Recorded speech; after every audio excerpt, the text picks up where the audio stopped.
De Física, primeira unidade, questão de número 30. Com o dedo, o garoto pressiona contra a parede duas moedas de 10 centavos e de R$ 1, uma sobre a outra, mantendo-as paradas. Então, a gente percebe que tem aí uma força de equilíbrio. Contra o dedo do menino está a moeda de 10 centavos e contra a parede está a moeda de R$ 1.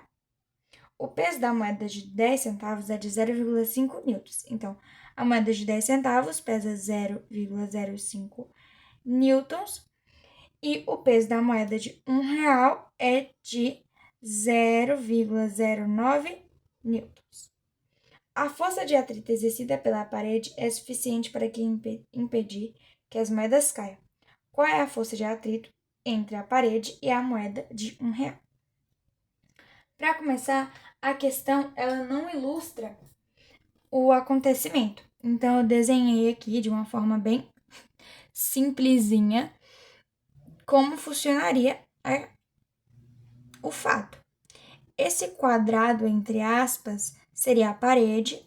Essa bolinha aqui, esse círculo cor de verde água, seria a moeda de R$ 1. Essa pequenininha cor de marrom seria as 10 centavos. E aqui o dedo. É válido ressaltar que a moeda de 10 centavos ela tá sobre a moeda de R$ 1. E a questão ela pede a força de atrito para da parede com a moeda de R$ 1. É necessário, então, desprezar a força do dedo sobre a moeda de 10 centavos e a força da moeda de 10 centavos contra a moeda de R$ 1. Nesse fato, possui 4 forças, que é a força do peso total, a força normal, a força da parede com a moeda de R$ 1 e da moeda de 10 centavos com o dedo. Essa força aqui, a gente anula ela. Como exemplo, eu trouxe esse outro desenho aqui, que agora a gente tem 3 forças, que é a força normal, a P total, mais a força da parede com a moeda. Ao pressionar o dedo sobre a moeda, percebe-se que a moeda está e vai continuar parada, assim, numa questão de equilíbrio. Essas duas forças elas se equilibram porque o peso total seria a soma dos pesos da moeda, que é esses dois valores que a gente tem aqui. Então, a gente vai somar o 0,05 newtons mais o 0,09 newtons, que dá 0,14 newtons, para poder descobrir o P total. Essa força normal, ela possui o mesmo valor do P total, então Fn é igual ao P total. Então, ambas são 0,14. Por que isso? Porque, de acordo com a primeira lei de Newton, um corpo em equilíbrio possui a força atuante sobre ela igual a zero. Então, não possui nenhuma força atuando sobre ela. Então, a força resultante é igual a zero. É um ponto importante.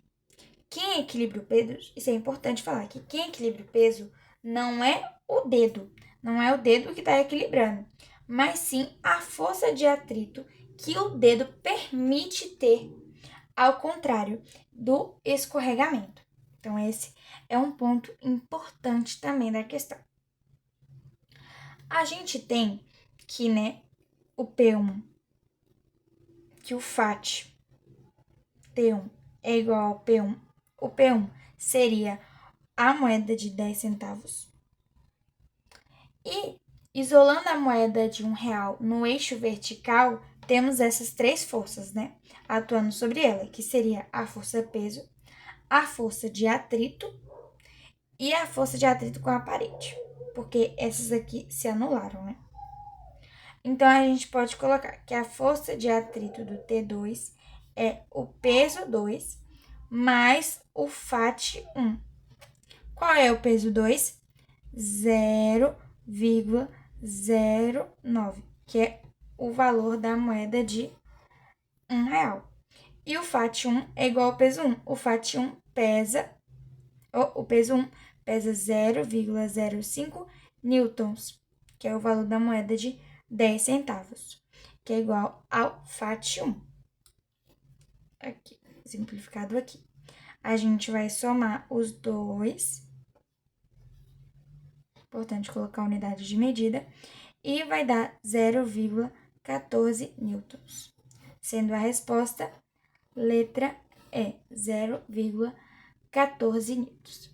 Para contextualizar um pouquinho mais a questão e deixar um pouquinho mais claro, é importante ressaltar que essas duas forças, elas não são um par de ação e reação. Então, elas não poderiam estar no mesmo corpo e nunca se anular. Então, par de ação e reação não se anularia, mas por elas não serem um par de ação e reação, ela se anula. E essa é a resposta da questão.